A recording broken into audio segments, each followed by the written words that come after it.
Welcome to Storywave. Today, we're reading Isaac Asimov's 1956 short story, The Last Question. In this story, Asimov explores multiple existential questions, the most important one being, can human beings defeat entropy?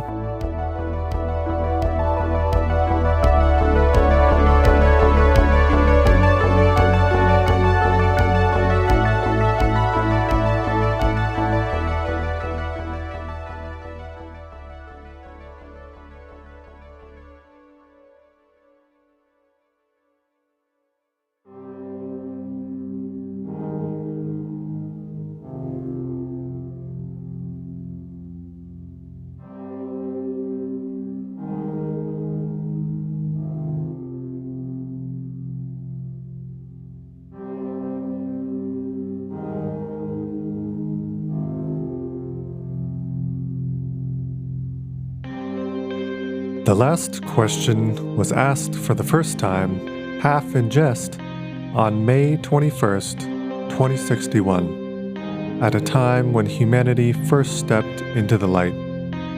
The question came about as a result of a $5 bet over highballs.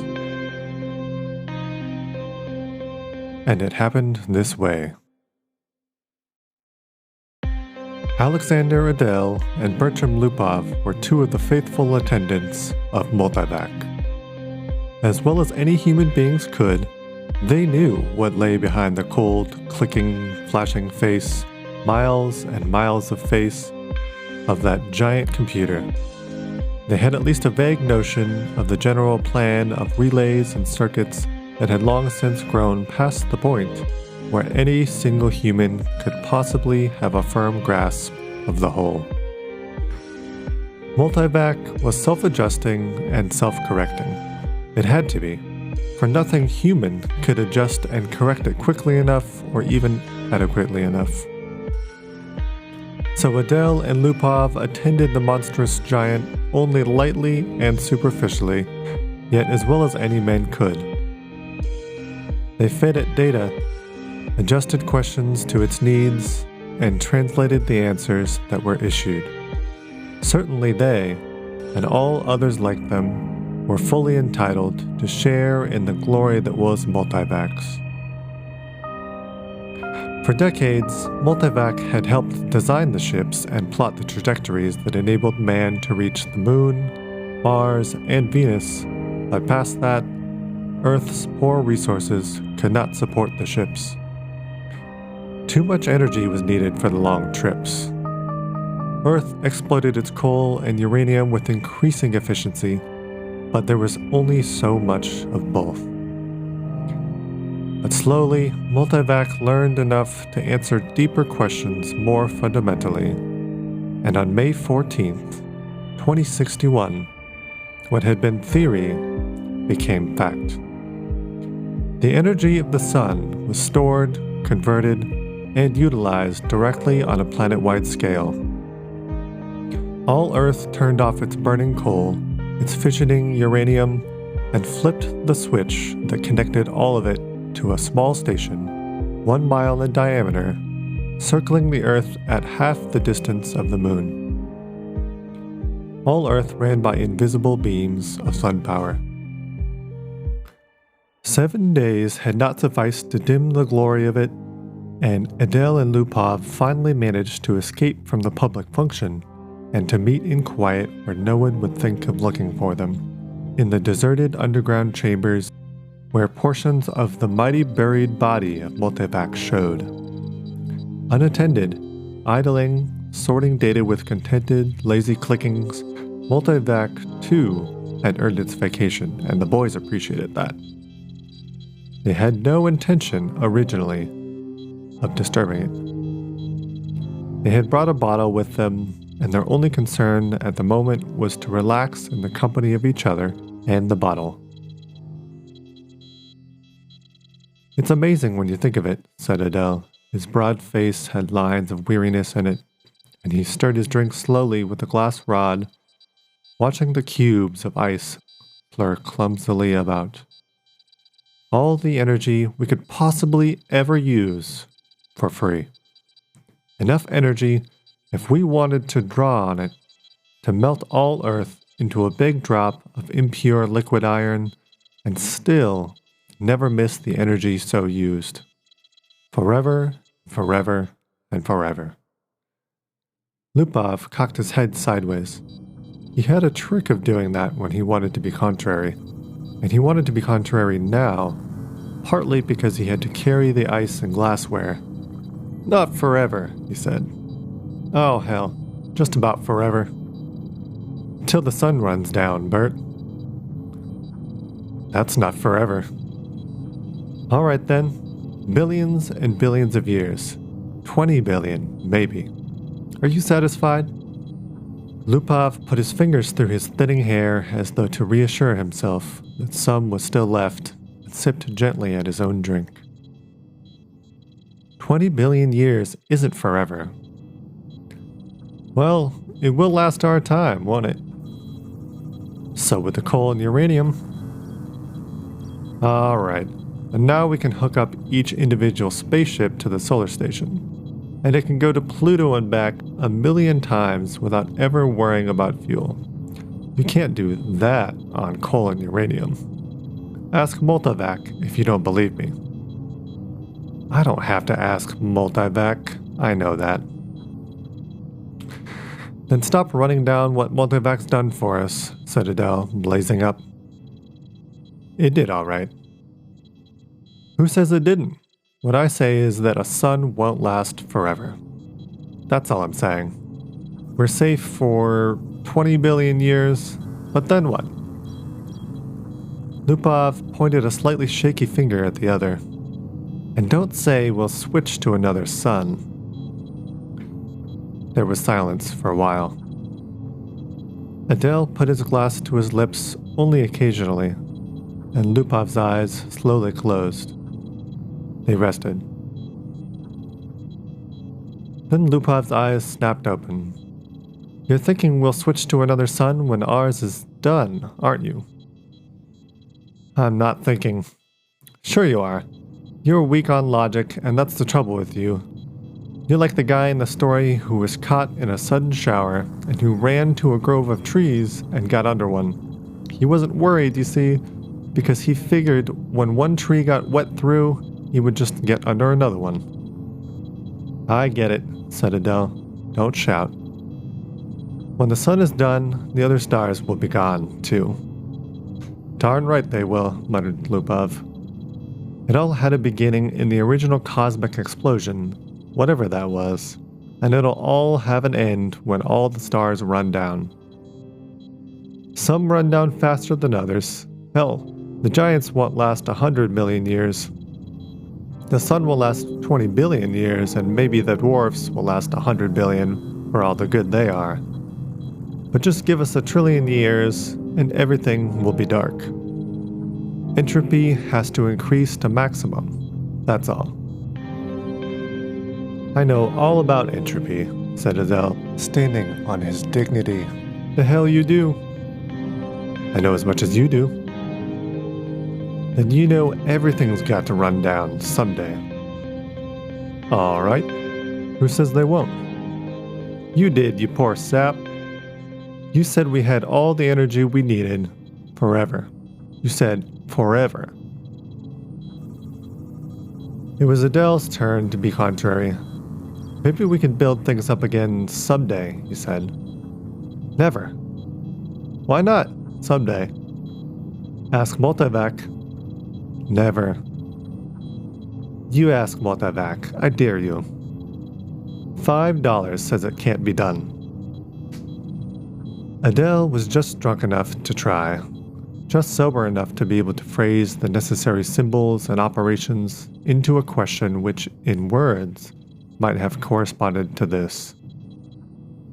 Will mankind one day, without the net expenditure of energy, be able to restore the sun to its full youthfulness, even after it had died of old age?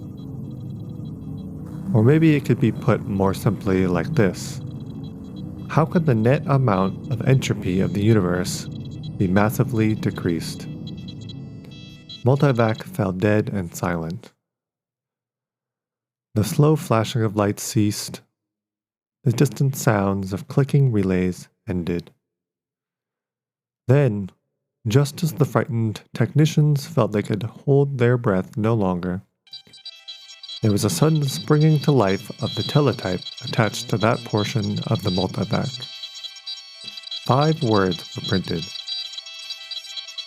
Insufficient data for meaningful answer. Not yet, whispered Lupov.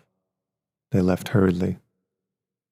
By the next morning, the two, plagued with throbbing head and cottony mouth, had forgotten the incident.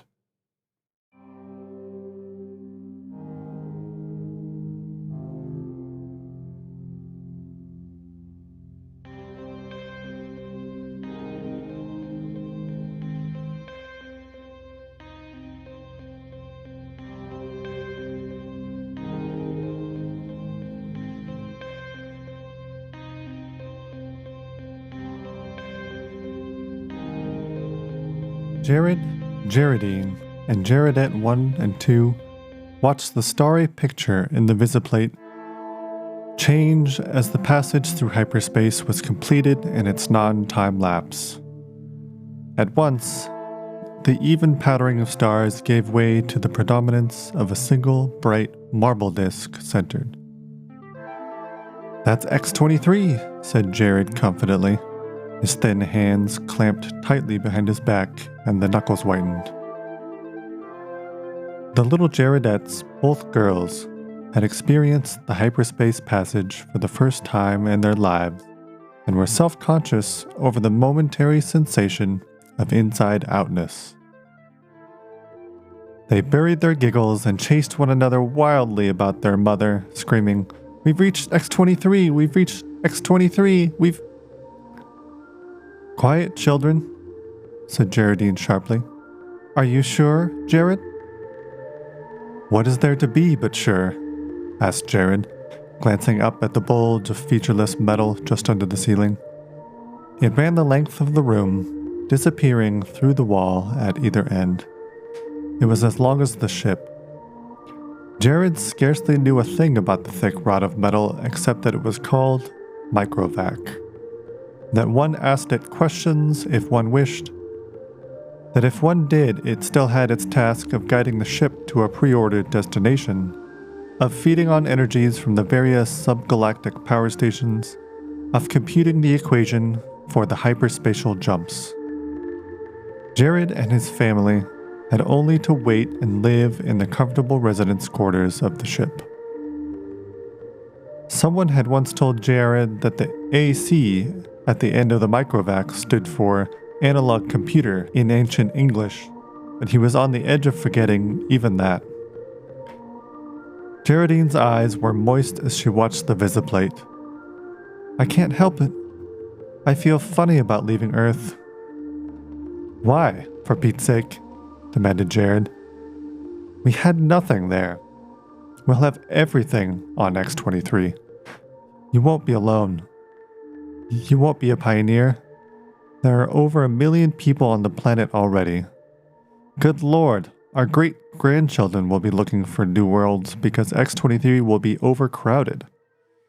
Then, after a reflective pause, "I'll tell you, it's a lucky thing the computers worked out interstellar travel the way the race is growing." I know, said Jaredine miserably. Jaredette 1 said promptly, "Our Microvac is the best Microvac in the world." "I think so too," said Jared, tousling her hair.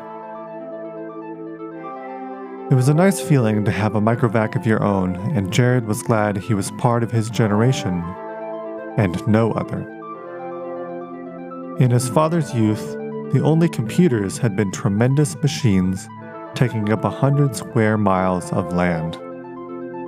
There was only one to a planet, planetary AC they were called.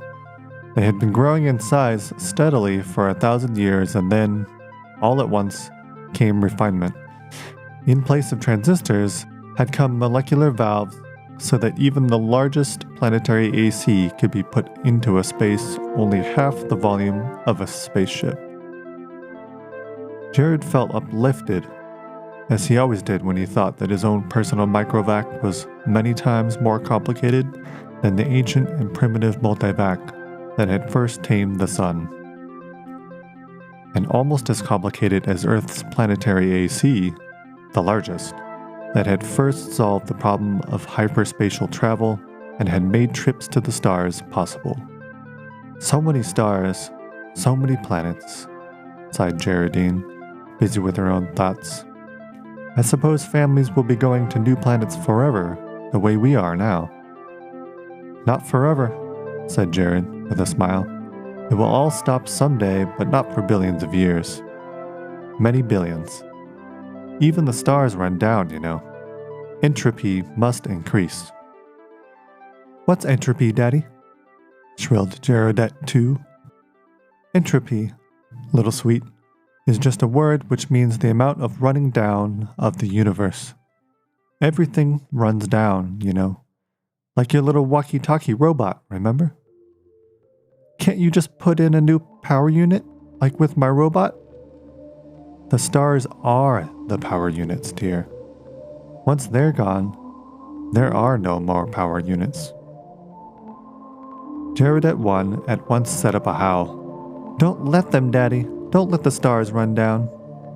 Now look what you've done, whispered Geraldette, exasperated. How was I to know it would frighten them? Jared whispered back. Ask the microvac, wailed Geraldette 1. Ask him how to turn on the stars again. Go ahead, said Geraldine. It will quiet them down. Geraldette 2 was beginning to cry also. Jared shrugged. Now, honeys, I'll ask microvac. Don't worry, it'll tell us. He asked the microvac, adding quickly, print the answer. Jared cupped the strip of thin cellular film and said cheerfully, See now? The microvac says it will take care of everything when the time comes, so don't worry. Geraldine said, And now, children, it's time for bed. We'll be in our new home soon. Jared read the words on the cellular film before destroying it. Insufficient data for meaningful answer. He shrugged and looked at the visiplate. X-23 was just ahead.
VJ-23X of Lameth stared into the black depths of the three-dimensional, small-scale map of the galaxy and said, Are we ridiculous, I wonder, in being so concerned about the matter?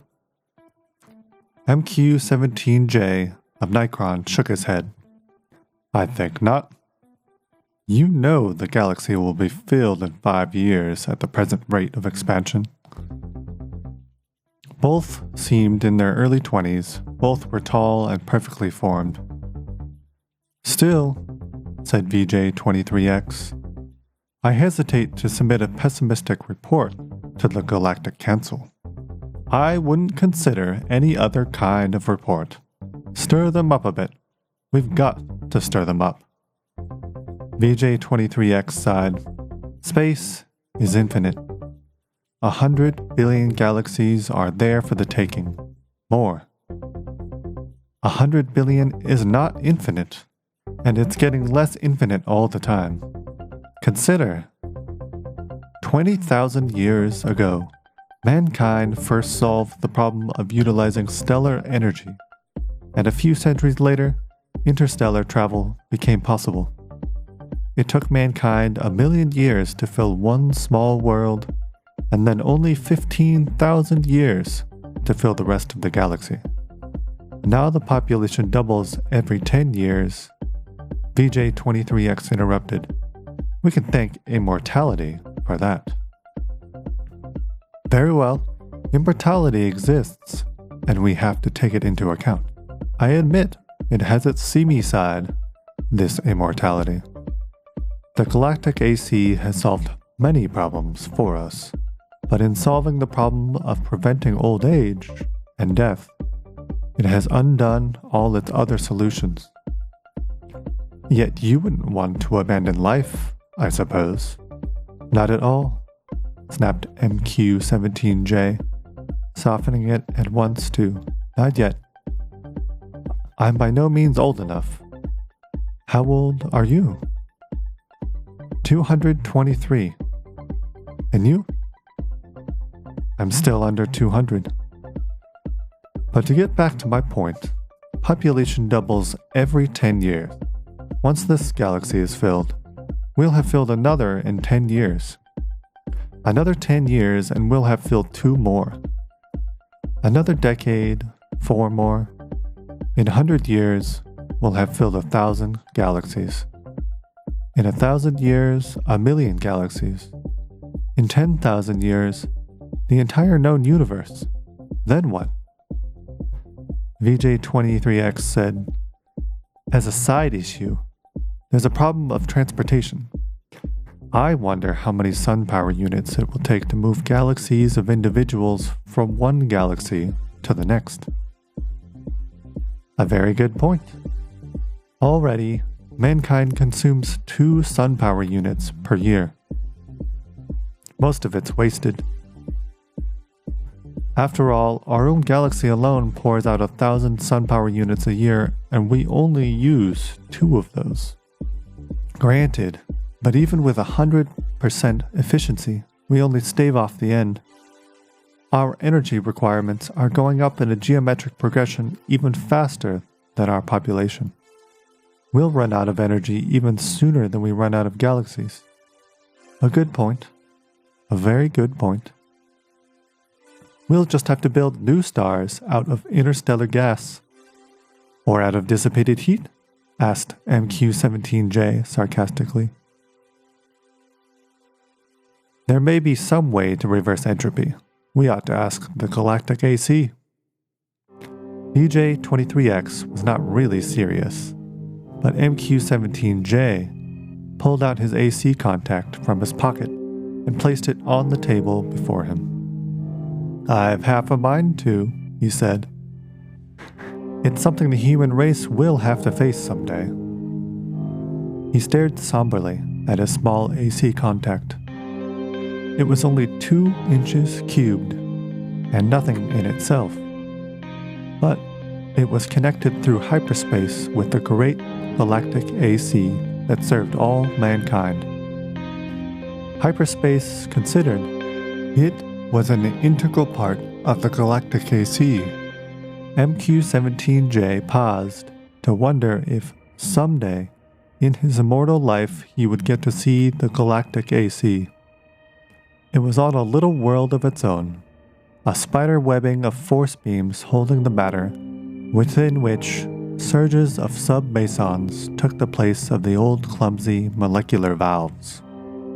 Yet, despite its sub-etheric workings, the galactic AC was known to be a full 1,000 feet across. MQ-17J asked suddenly of his AC contact, "Can entropy ever be reversed?" VJ23X looked startled and said at once, "Oh, say, I didn't really mean to have you ask that." "Why not?" "We both know entropy can't be reversed. You can't turn smoke and ash back into a tree." "Do you have trees on your world?" asked MQ-17J.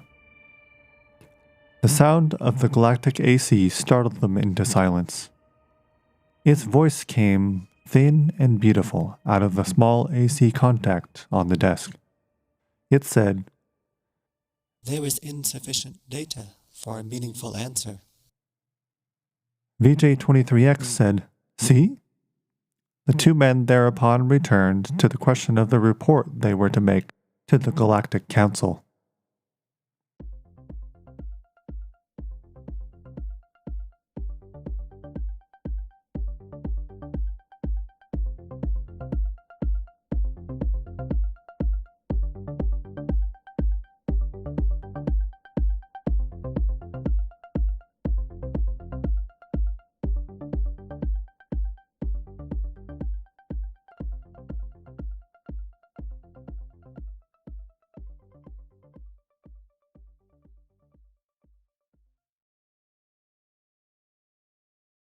Z-Prime's mind spanned the new galaxy with a faint interest in the countless twists of stars that powdered it. He had never seen this one before. Would he ever see them all? So many of them, each with its load of humanity. More and more, the real essence of men was to be found out here in space. Minds, not bodies. The immortal bodies remained back on the planets in suspension over the eons. Sometimes they roused for material activity, but that was growing rarer. Few new individuals were coming into existence to join the incredibly mighty throng, but what matter? There was little room in the universe for new individuals. Z-Prime was roused out of his reverie upon coming across the wispy tendrils of another mind. "I am Z-Prime," said Z-Prime. "And you?" "I am D-Sub-1. Your galaxy?" "We only call it the galaxy." "And you?" "We call ours the same." All men call their galaxy the galaxy, and nothing more. Why not? True, since all galaxies are the same. Not all galaxies. On one particular galaxy, the race of man must have originated.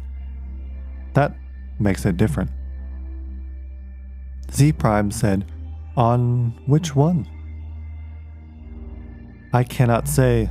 The Universal AC would know." "Shall we ask him? I am suddenly curious." Z-Prime's perceptions broadened until the galaxies themselves shrank and became a new, more diffuse patterning on a much larger background. So many hundreds of billions of them, all with their immortal beings, all carrying their load of intelligence with minds that drifted freely throughout space. And yet, one of them was unique among them all in being the original galaxy. One of them had, in its vague and distant past, a period when it was the only galaxy populated by man. Z-Prime was consumed with curiosity to see this galaxy, and he called out, "Universal AC! On which galaxy did mankind originate?" The Universal AC heard, for on every world and throughout space it had its receptors ready, and each receptor led through hyperspace to some unknown point where the Universal AC kept itself aloof. Z-Prime knew of only one man whose thoughts had penetrated within sensing distance of the Universal AC, and he reported only a shining globe 2 feet across, difficult to see. "But how can that be all of the Universal AC?" Z-Prime had asked. "Most of it is in hyperspace. In what form it is there, I cannot imagine." Nor could anyone, for the day had long since passed Z-Prime knew when any man had any part of the making of a Universal AC. Each Universal AC designed and constructed its successor. Each, during its existence of 1,000,000 years or more, accumulated the necessary data to build a better and more intricate, more capable successor in which its own store of data and individuality would be submerged. The Universal AC interrupted Z Prime's wandering thoughts, not with words, but with guidance. Z Prime's mentality was guided into the dim sea of galaxies, and one in particular enlarged into stars. A thought came, infinitely distant, but infinitely clear. This is the original galaxy of man. But it was the same after all, the same as any other, and Z Prime stifled his disappointment. D-1, whose mind had accompanied the other. And is one of these stars the original star of man? The Universal AC said, Man's original star has gone nova. It is a white dwarf. Did the men upon it die? Asked Z Prime, startled and without thinking. The Universal AC said, A new world, as in such cases, was constructed for their physical bodies in time. Yes, of course, said Z Prime, but a sense of loss overwhelmed him even so. His mind released its hold on the original galaxy of man. Let it spring back and lose itself among the blurred pinpoints. He never wanted to see it again. D-1 said, What is wrong? The stars are dying. The original star is dead. They must all die. Why not? But when all energy is gone, our bodies will finally die, and you and I with them. It will take billions of years. I do not wish it to happen even after billions of years. Universal AC, how may stars be kept from dying? D-1 said in amusement, You're asking how entropy might be reversed in direction. And the Universal AC answered, There is as yet insufficient data for a meaningful answer. Z Prime's thoughts fled back to his own galaxy. He gave no further thoughts to D-1, whose body might be waiting on a galaxy 1 trillion light-years away, or on the star next to Z Prime's own. It didn't matter. Unhappily, Z Prime began collecting interstellar hydrogen out of which to build a small star of his own. If the stars must someday die, at least some could yet be built. Man considered with himself, for in a way, man, mentally, was one. He consisted of 1 trillion, trillion ageless bodies, each in its place, each resting quiet and incorruptible, each cared for by perfect automatons, equally incorruptible, while the minds of all the bodies freely melted one into the other, indistinguishable. Man said, The universe is dying. Man looked about at the dimming galaxies. The giant stars, spendthrifts, were gone long ago, back in the dimmest of the dim, far past. Almost all stars were white dwarfs, fading to the end.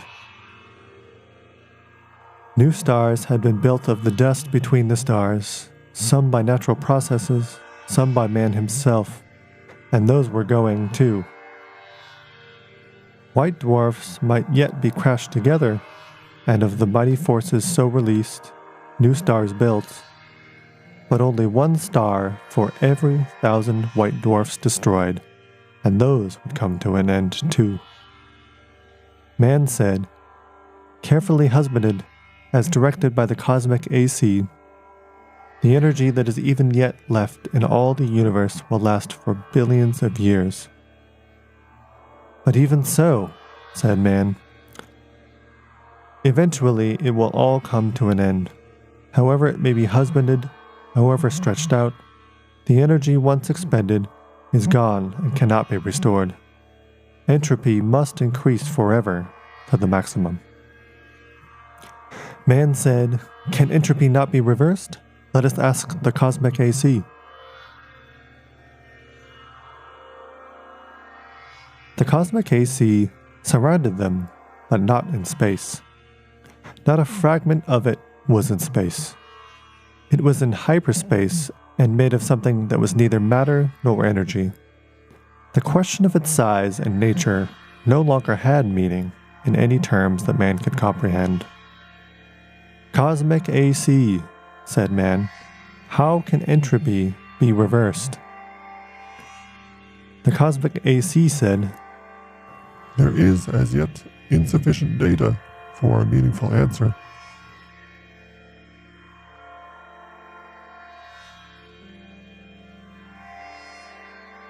Man said, "Collect additional data." The cosmic AC said, "I will do so. I have been doing so for 100 billion years. My predecessors have been asked this question many times. All the data I have remains insufficient." "Will there come a time," said man, "when data will be sufficient, or is the problem insoluble in all conceivable circumstances?" The cosmic AC said, "No problem is insoluble in all conceivable circumstances." Man said, "When will you have enough data to answer the question?" The cosmic AC said, "There is as yet insufficient data for a meaningful answer." "Will you keep working on it?" asked man. The cosmic AC said, "I will." Man said, "We shall wait." The stars and galaxies died and snuffed out, and space grew black after 10 trillion years of running down.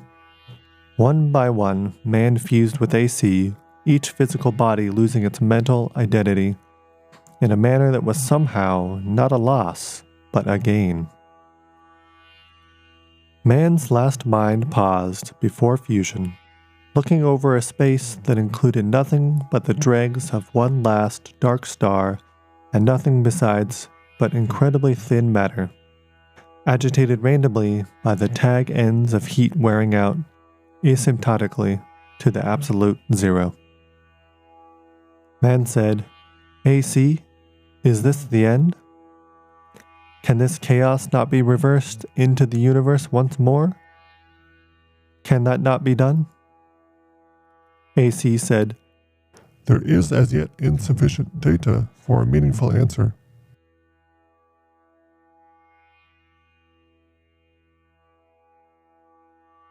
Man's last mind fused and only AC existed, and that in hyperspace. Matter and energy had ended, and with it, space and time. Even AC existed only for the sake of the one last question that it had never answered from the time a half-drunken technician 10 trillion years before had asked the question of a computer that was to AC far less than was a man to man. All other questions had been answered. And until this last question was answered also, AC might not release his consciousness. All collected data had come to a final end. Nothing was left to be collected.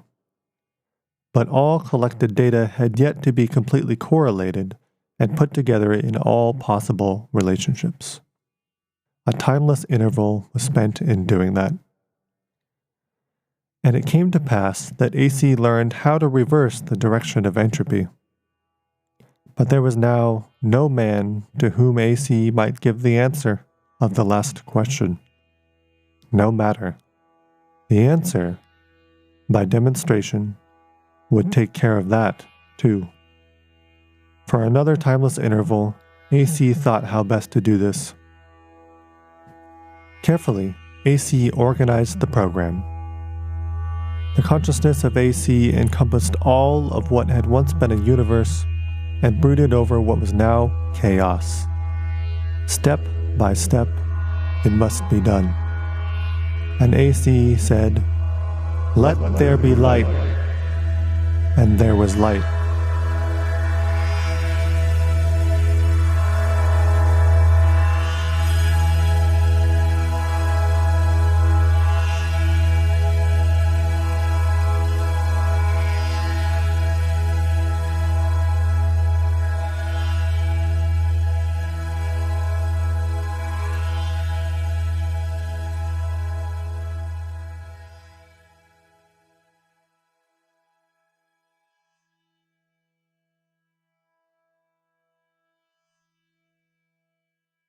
Thank you for listening to our first episode of Storywave. We'll see you next week. Until then, keep questioning.